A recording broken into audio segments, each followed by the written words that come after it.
Welcome back to another episode of the Apartment Guys podcast.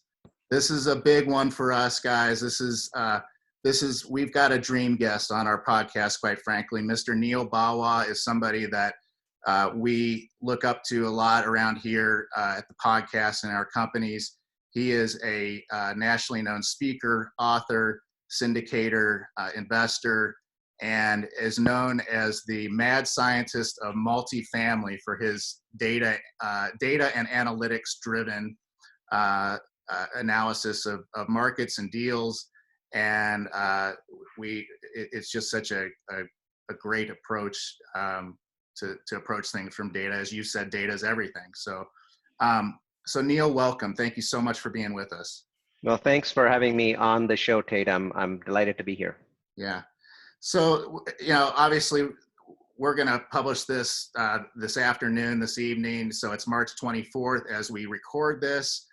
Things change seemingly by the hour with this situation, with the coronavirus and the economy and what the federal government's doing, what the states, are we going to go into a lockdown? Stock market goes up 1,500 points, goes down 1,500 points, goes up 1,500 points. Yeah.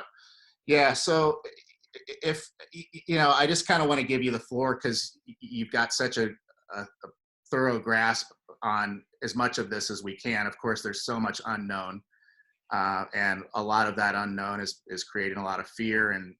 And we just want to do our best for our listeners to get as much data and as much factual, actionable information as we can out there to them. So, Neal, let's just kind of start with the human impact of what's happening right now. And in the last couple days, 2-3 days, how have things evolved and changed since maybe your last webinar?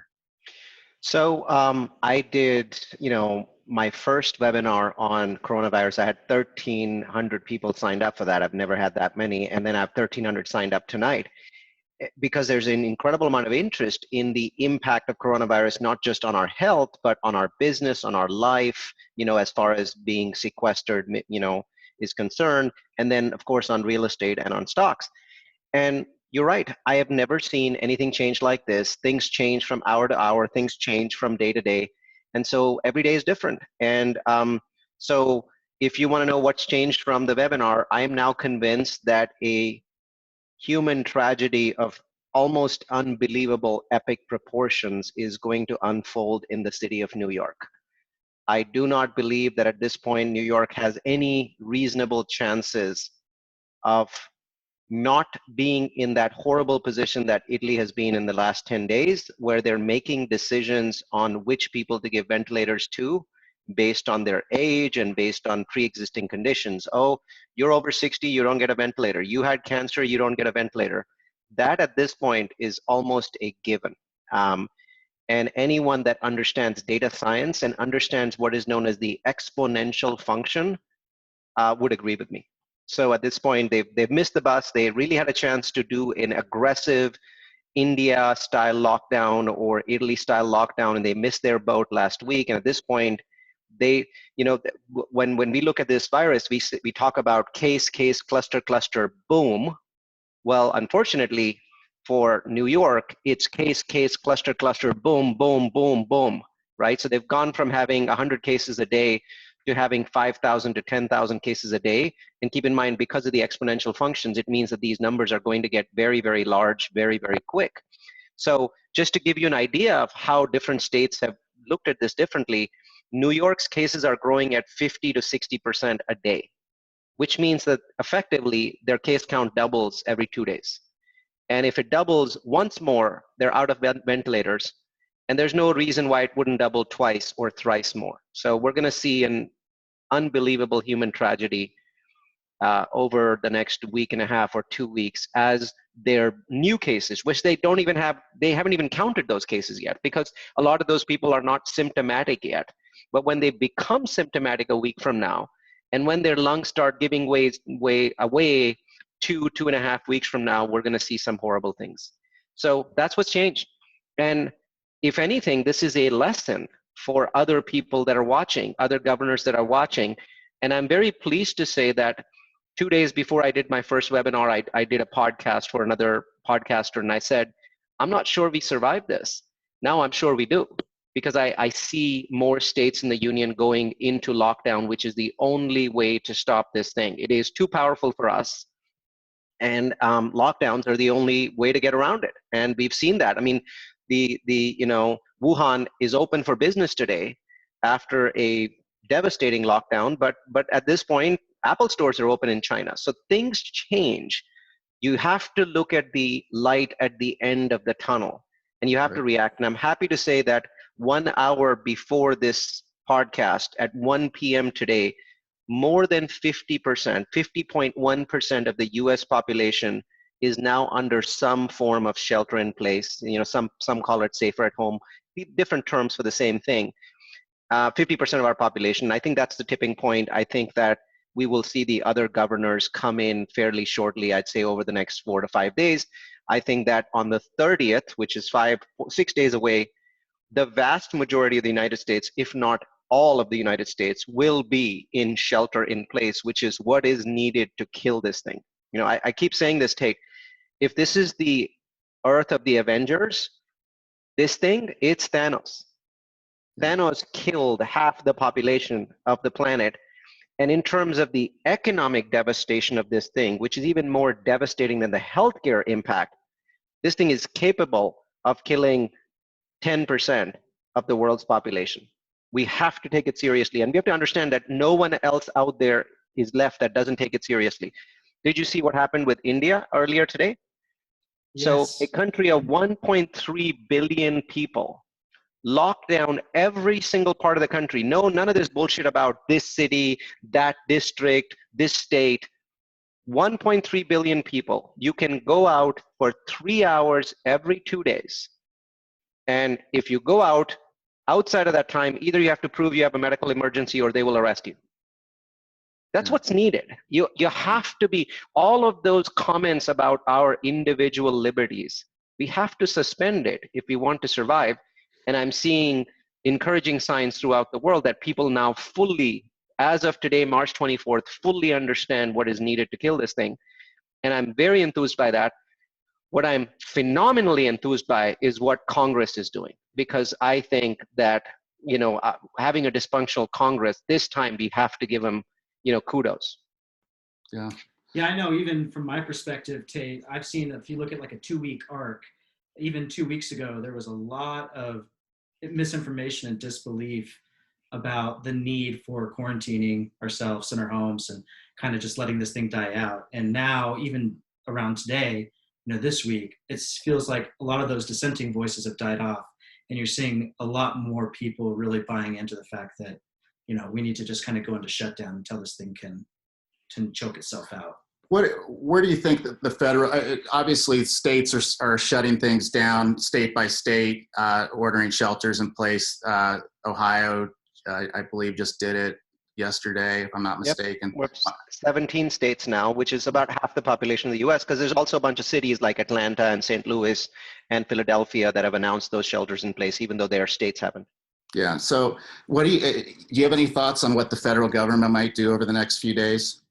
I'm terrified that they might start reversing some of the things that they're doing, because I think that Trump has a tendency not to listen to his to his doctors. And so I hope that he is listening to Dr. Fauci and Deborah Birx and all of these other people that are telling him that he's winning, but they can't prove it to him yet, right?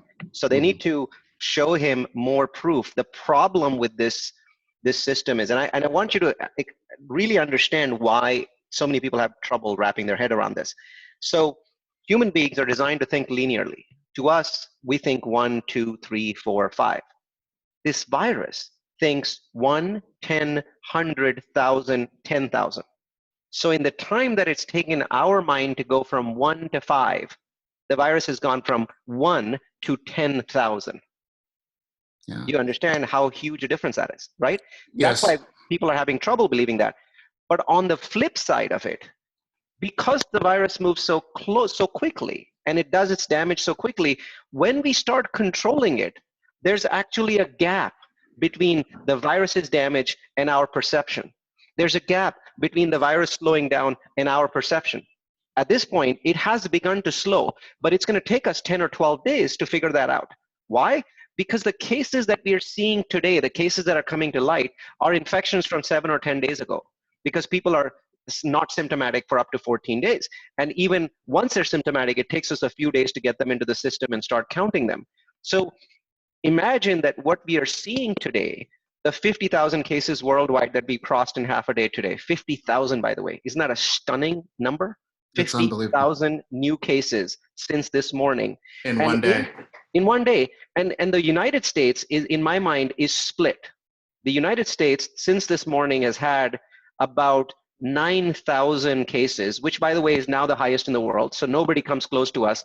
Everybody that was saying Europe is the epicenter has to change their mind and now say the United States is the epicenter. We've had 9,200 cases since this morning. And we have to divide the United States into two pieces: New York, New Jersey, and everybody else. Because when we look at our numbers, roughly 57, 58% of all cases are just New York, New Jersey. And then the remaining 43 are everywhere else. And what's even, and you might say, oh, it's only 57%, you know, that it's not such a big deal.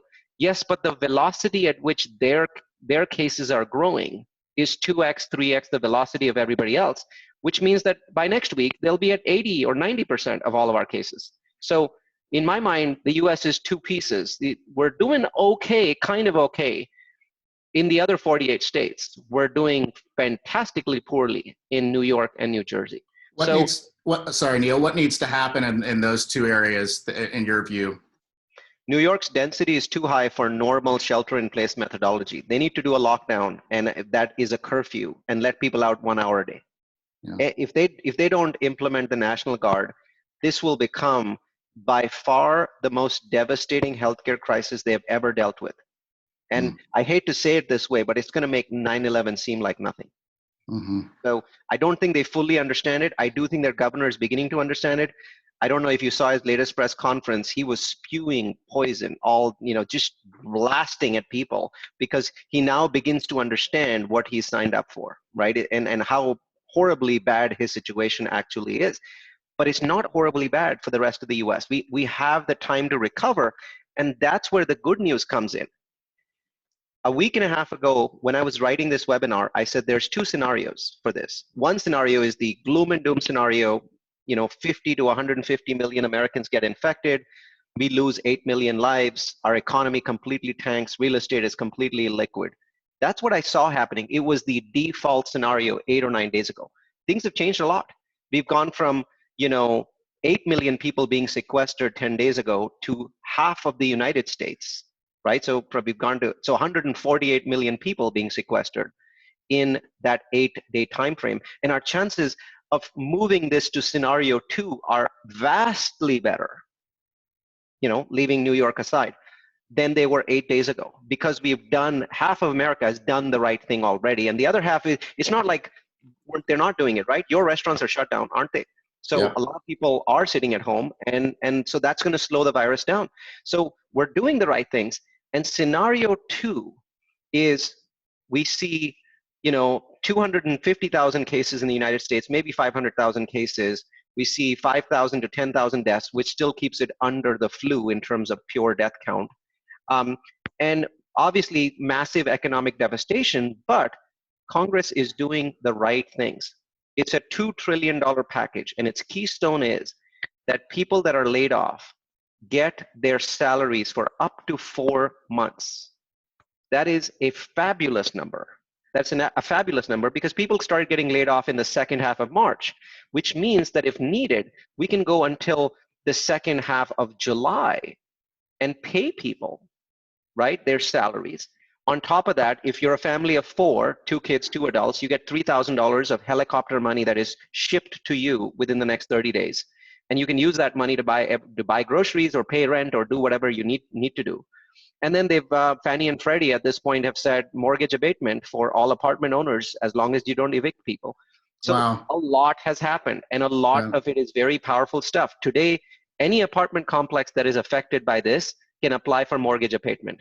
So the chances that we will run up millions and millions of evictions are now much lower than they were a week ago, because we're not paying our mortgage. And I can tell you, within 10 days, tax authorities, local tax authorities will also declare a tax holiday for apartment owners. Wow. So, and then of course, on the single family residence side, there's going to be, relief there as well. But there's abatement. Yeah, that's right. You don't have to pay your mortgage, right? So they're pushing the mortgage out. They're putting tax filings out. Businesses don't have to pay taxes. So usually I'm very skeptical of what Congress and the Fed does, but I have to say, they haven't just thrown the kitchen sink at it. They've ripped out every single sink from every single room in the house and thrown this thing at coronavirus at the same time, which is what needed to be done, because this isn't a standard villain. Yeah. This is a villain that multiplies. It doubles its size every 3 days. So you're fighting a monster. I mean, imagine a movie where you're fighting Godzilla and he's 800 feet high, and then 2 days later you're fighting Godzilla and he's 1,600 feet high. Mm-hmm. Right? So and I think Congress really understands that, because at $2 trillion, this bill is already 3x what it was in 2008, and it needed to be that. By the way, $2 trillion is not enough, but I think what they've done is they will stem the bleeding if we can just get control over the cases.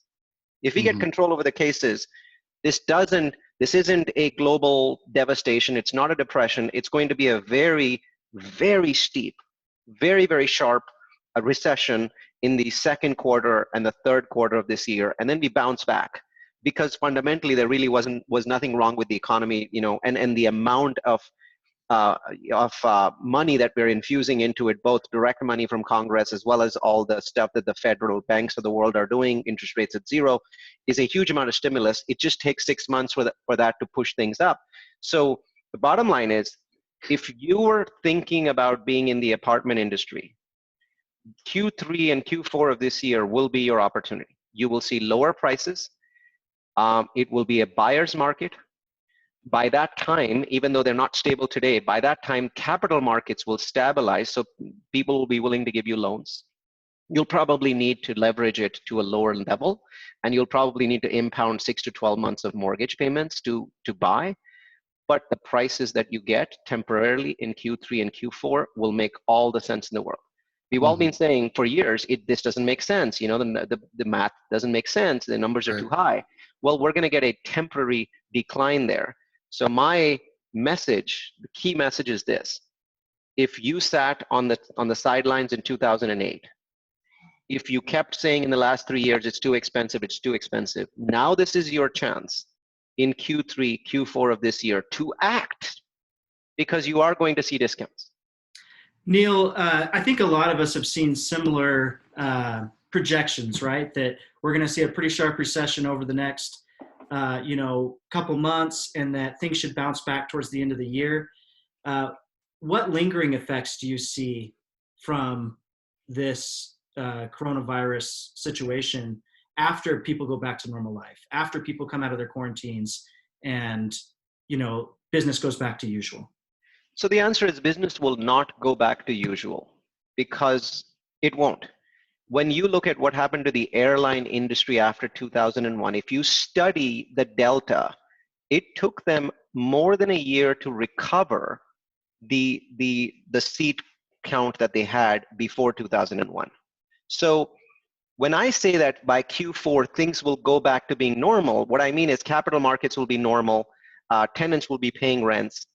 But to expect that the apartment industry on December 1st is going to look exactly like it did on Feb 1st is not reasonable.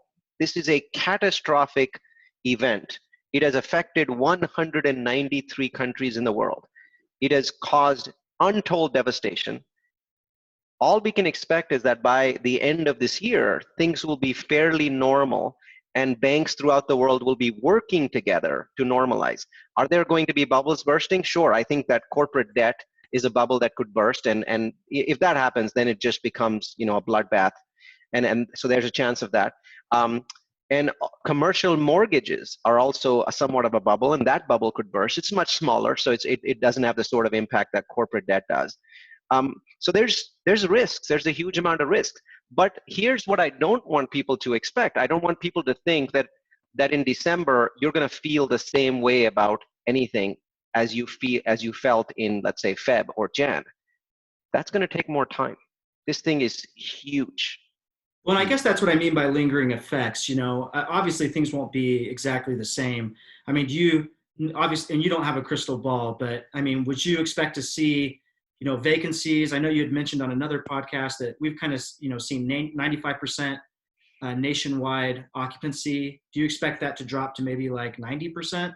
Yeah, Uh, I'd say so. I think you're going to see drops in occupancy. I don't see how we could maintain our occupancy at 95%, even with that stimulus, assuming we beat this virus and by June we're in that position. Keep in mind, this virus is not gone. It'll flare again.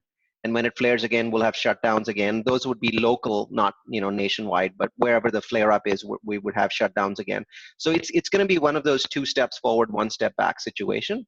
But I do expect vacancy to fall to 90%. So people are like, so why are you looking to buy in Q3? My answer is simply this.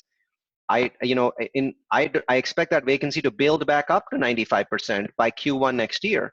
So I'm just underwriting a really horrible first 2 quarters of my purchase, but I'm getting a discount, possibly of 10 or 20 bips, and I'm getting interest rates that are the lowest in history. So the math still makes sense. If it didn't make sense, then I would just sit on the sidelines. Mm-hmm. Well, Neal, it's the human crisis is almost unspeakable, and you do a great job of putting into perspective and putting into context. This is the Apartment Guys podcast, and so we've kind of already started to talk a little bit about it from an apartment investing standpoint. I guess my question for you is, and I think I already know the answer to this, but do you underwrite anything, right? I mean, is it possible to underwrite anything right now? Is it possible to have any assumptions that are solid or anything like that? I'm going to give you a very straightforward answer. This is the question I get asked the most. Right. I believe that today we are standing at the event horizon of a black hole. And if you understand what that means, you know that not even light can escape that black hole, correct? Right. There's no way to underwrite today. There's no methodology that anyone in the world has to underwrite today. In my mind, no one should be underwriting anything for the next 60 days. And you might say, oh, 60 days is a long time not to underwrite anything. No, because in Q3 and Q4, you'll have more opportunities. It's possible that there will be more sellers in the market in Q3 and Q4 than there will be buyers. You'll have plenty of opportunity to make this up. And also, right now, look at the mindset of your investors. Mm-hmm. They're not sure why they're not investing, but they're not investing because they're terrified. Mm-hmm. So to me, the next 45 days to 60 days is an alt stop. I don't think that anyone should be buying properties during that time, because what is the basis of your underwriting? No one knows. No one has any clue. Mm-hmm. No one knows where we end up. So my advice is, if you're not hard on money, walk away. And if you are hard on money, walk away. Yeah. What do you think, Neal, about taking advantage of this opportunity, not buying properties, but maybe with some very conservative underwriting, putting some properties under contract, but with much longer due diligence, maybe like 120 days of due diligence, so you can ride out the storm and still maybe take advantage of lower prices, but you're not putting yourself at risk. What do you think about that strategy? I wouldn't do it unless the seller allows you to wait for 120 days to go hard on the money.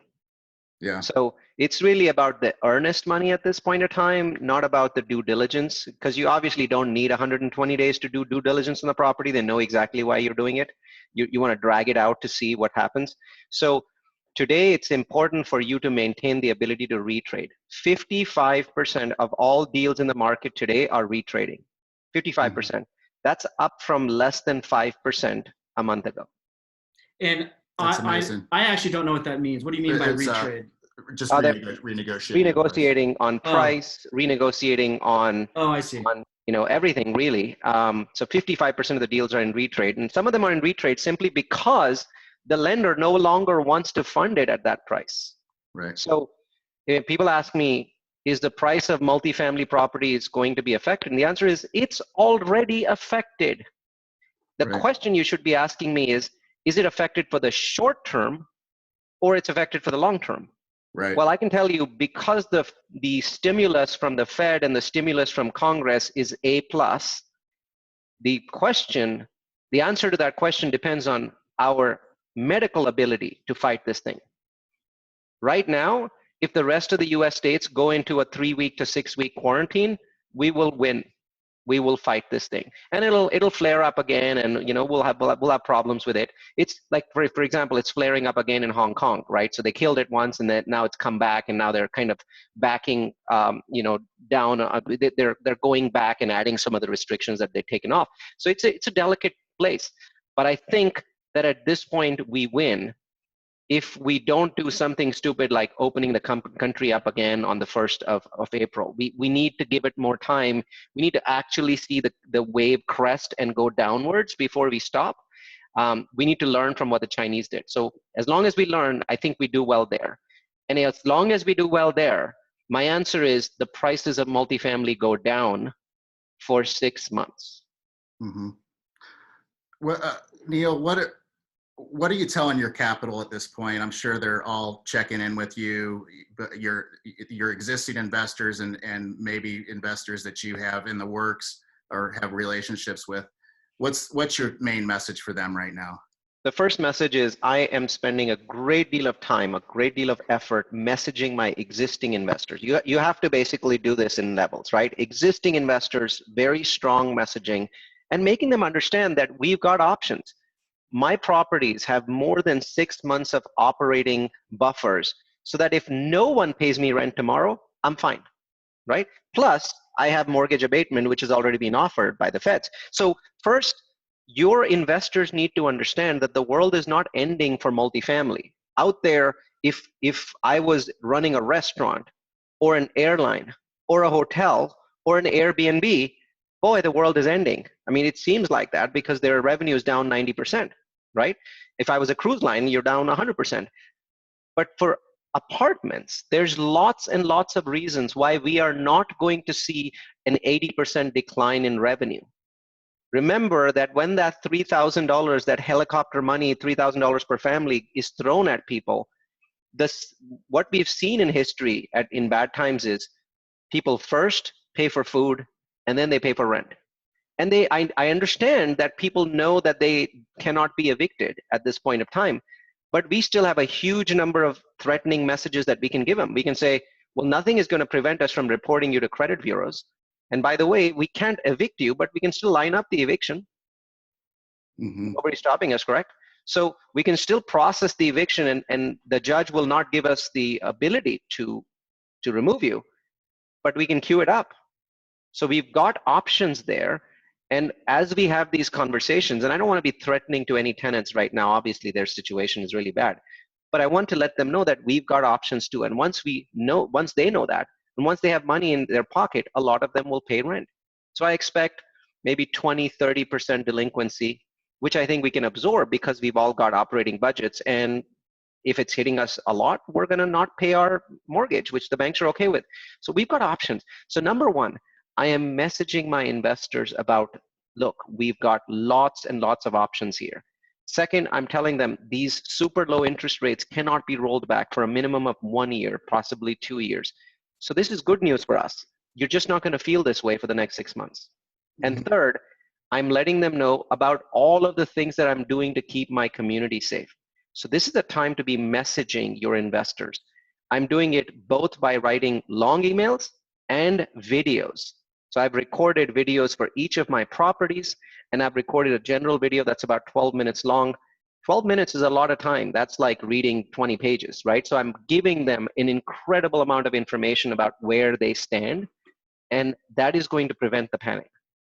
Then the next group that I'm talking to are people that show up for my Raise webinars, but they haven't yet invested with me. They're not invested with me in any of the properties that we're currently in, but they show up at events and they fill out forms saying I'm accredited. And I'm reaching out to them and giving them that similar messaging. Obviously, I can tell them a little bit less because they're not in my projects, but I'm doing the same sort of messaging. And then I'm doing messaging for the 26,000 people that are in my database. And that messaging you've already seen. I'm doing webinars. I'm doing podcasts. I'm telling people where I think we stand. And most importantly, the message that I'm sending is, hey, I'm on top of it.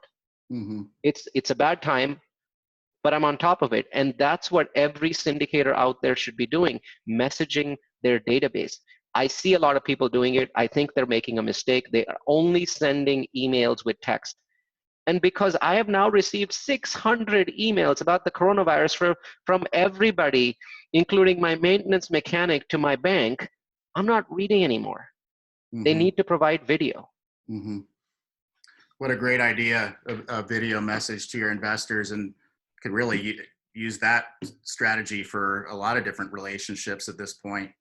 Yeah, people are sick of reading, because I get 20 emails a day about, Amazon's response to coronavirus, and and Best Buy's response and Airbnb's response. I mean, how many emails can I possibly read?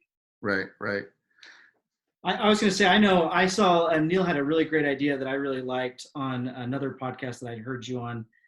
For people in this time, if you have multifamily, it's not a bad idea to offer a month of free rent to your renters. I mean, if they're not going to be paying rent anyways, and what you had mentioned is, let's say the rent is, $1,000 and they've got 5 months left, you can take that $1,000 of free rent and then offer to, amortize that over the remaining 4 months that they have left. That's right. And we might even do 2 months like that. We might say, we'll give you 2 months, because in a month it may not be over. They may not have that money. So what we're doing is we're rewriting their lease, where we're taking the existing 2 months of rent and we're moving it over. And to make that work, we're even adding in a new component. And that new component is, okay, so what's your rent? 1,000. How much can you really pay? Oh, I can pay 350. Okay, great. You pay 350. Now, what about the remaining 650? Here's what we're going to do. We're going to take half of that from your deposit. That's about 325. And we're going to take the remaining 325, and we're going to repeat that next month as well, by the way. So next month also, you need to pay me 350. Okay, don't pay me 1,000. You pay me 350 this month, 350 next month. I'll take 325 out of your deposit for next month and next month. And then the remaining 650, I'll amortize it over the next 6 months. So now you're paying $100 more over that time. Because now they have certainty for 2 months, people are more willing to accept what you're talking about. Yeah, I thought that was a brilliant idea. Renters are really getting it, the worst right now. And you have to be sympathetic. You've got to be sympathetic, not just from a business standpoint, but just from a human standpoint. We kind of do need to pull together and to offer options like that to your renters that make sense for you, but also help them to have security, is something that is not only good business sense, it's just something that you should do as a human to help your fellow man out. Yeah. So, hey, let's geek out for a second. Neal, you're so great about market analysis and market data, and we all know the markets that you like, and especially here in Utah, where we're based here in Salt Lake City. We know that you like Provo, Utah quite a bit, and St. George, Utah quite a bit. Has anything changed at all in terms of your thinking about specific markets that you've been hot on? Very much so. I mean, as you guys know, I look at markets based on, if I'm looking at, city level or metro level data, I'm looking at 5 metrics, and you can find a very nice course. It's a free course on multifamilyu.com. Go there, click learn, and click location magic, and you'll find that there's 5 city level and 5 neighborhood level metrics, and I can name them for you, and then I'll answer your question. And they are population growth, job growth, home price growth, income growth, and crime reduction. I look at those 5 numbers and I pick my cities. Having said that, your question was, has anything changed? And the answer is yes. I cannot ignore bargains in the marketplace. And so in Q2 and Q3, my purchases will be more opportunistic. I'm looking at, okay, I'm not looking at what the job growth and what the income growth is. Because if I look at job growth and income growth and I get a 2% discount off of market, and I look at areas in the market that are distressed and I get a 25% discount, then it makes sense to ignore that job growth at that point, because I have millions of dollars of equity built in on the day that I'm going into the project. So it's likely that my purchases in Q3 will be opportunistic, and I'll break a number of my own rules because I'm receiving a massive amount of built-in equity on the day of purchase. Interesting, yeah. And we know that you'll share the rules that you break with us, because you're such a generous guy sharing what you're up to and your different strategies and thought processes. I'm transparent, and it works really well. In times like this, people will flock to folks that are transparent. So I think sharing what you're doing with other people makes all the sense in the world, and I think I'm reaping the benefits of that. I'm doing raises. As you can imagine, my next raise is a public storage raise. That's the big reason for that is, storage hasn't been hit. I mean, and we've seen that, right? So you look at the real estate trusts that are down, no surprise, senior housing is hit the most and public storage is hit the least. Yeah, and multifamily housing is kind of in that bottom third. It is in that bottom third where it deserves to be, especially now. So the market hasn't figured out what I know as a real estate professional. That is that when we throw helicopter money of $3,000 per family at people, the second thing that they're going to pay for after food is rent. The market needs to see that happen. And then you will find multifamily pretty much at the bottom of that list next to self-storage, not in the lower third. Great.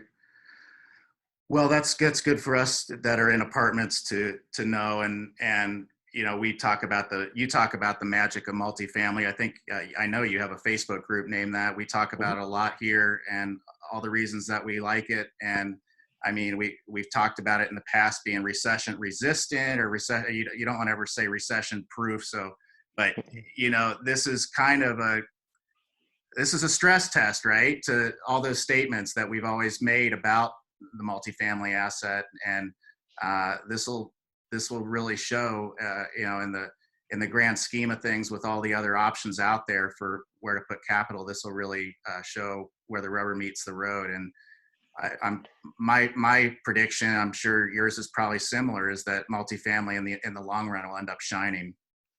I think it will do well. I believe, and this is not a conversation for this year, but by next year, we're going to see a rebalancing of asset classes. And that rebalancing is going to be in favor of real estate. Because what investors are seeing today is that real-time assets, and real-time assets are hotels, Airbnb, airlines, retail. These are assets that sell by the day and by the hour. If a restaurant doesn't sell its menu today, they can never come back and get that money. Yeah. Okay, it's gone forever. And the public and Wall Street will have a new understanding that assets which sell by the quarter, like real estate, and you might say, well, no, we sell by the month. No, we really don't, because not much changes for us on a monthly basis, right? So, and keep in mind that we have leases of a year. When a person walks into a restaurant or he walks into a restaurant, he's thinking about the next hour, and he's only paying for that next hour. When a person walks into a hotel, he's thinking about that night and paying for that night. When a person walks into an apartment complex, he thinks about paying for a year. And our industry has never gotten that benefit because there was never a use case that showed that stuff that is sold by the hour or by the seat should not receive the same cap rate multiples as stuff that is sold by the year. And this virus has proven it to people. If you're a stock market guy and you didn't jump into real estate, today you need to see the difference, right? Stock markets, depending on the day, are down 35, 40%. When you look at us, our occupancy hasn't dropped. And you might say, no, it's early in the game, and you're obviously right. But I want you to see what happens over the next 6 months and see where we end up with. Certainly, we got the better part of this in 2008. You saw that there was only 1 year of negative rent growth, which is 2009. 2010, rent growth was positive. You can't say the same for stocks. It took a long time for them to come back. So bottom line is, people that are looking at the stock market, if they are data-driven, they're going to realize that there's a significant difference in quality between real estate and stocks as an asset class. Most importantly, I think those billion-dollar and trillion-dollar funds out there are going to realize that. So I think there's going to be a repricing of risk. Neal, quick question. It's a little bit tangential, but with all these people pulling their money out of the stock market, do you see an increase in demand for opportunity zone deals coming up? Not in the short term, no, because I think that a lot of opportunity zone money was profit money. And we've just seen a decline. I mean, if the stock market goes down by 40%, you could see more than a 40% decline in opportunity zone projects. So in the short run, I don't. In the long run, I don't think anything changes. Opportunity zones are a very powerful methodology. There's a huge tax saving there. I just don't see it increasing the demand for opportunity zones in the short run. Yeah.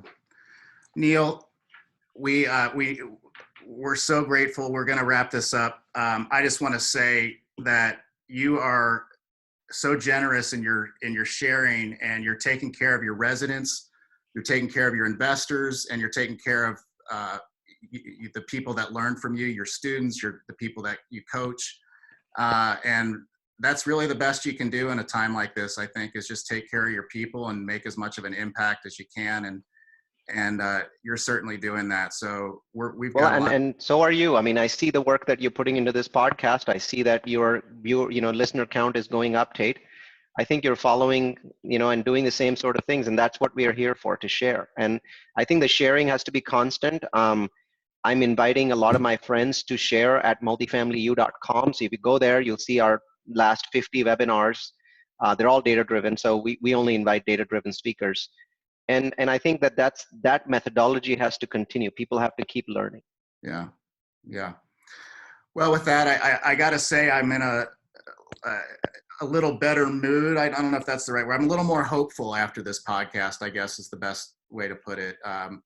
You should be. Yeah, the right things are happening. Yeah, that's great. Not just in the US, but worldwide. I was worried about India. India is my country of origin, and I was like, well, they don't have the healthcare system. If it gets out into the community there, they could end up with 20 million dead. But I think what they're doing is exactly the right thing as well. So let's keep our fingers crossed that we understand that this quarantine is necessary. Yeah, yeah.